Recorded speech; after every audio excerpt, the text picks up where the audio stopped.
Reports of more West Nile cases in the Midlands have people like Esley Shepard on high alert. He's stocking up on mosquito repellent before heading to the fishing hole. I was talking to her and she said that West Nile was coming out again and stuff like that, and they was finding it was coming from the mosquito bites. So I decided to buy some because I'm going fishing probably later on this week.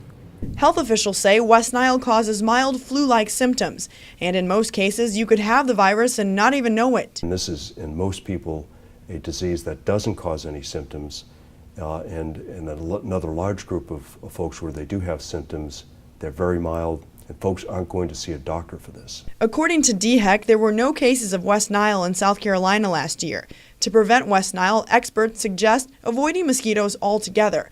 But if you are outdoors, they recommend following the 4 Ds. Use insect repellent that contains DEET. Dress. Wear clothing that covers your skin. Dawn and dusk. Those are times when mosquitoes are most active. Try to stay inside. Lastly, drain. Eliminate all sources of standing water outside your home. Things like flower pots or pet bowls are ideal places for mosquitoes to breed. And death is very rare. Perhaps 1 out of 1,000 people who have clinical illness may die from this disease. So it is something that's rare, but nonetheless something we want folks to be cautious about. Again, we want to emphasize, try not to get bitten by mosquitoes during the summer months.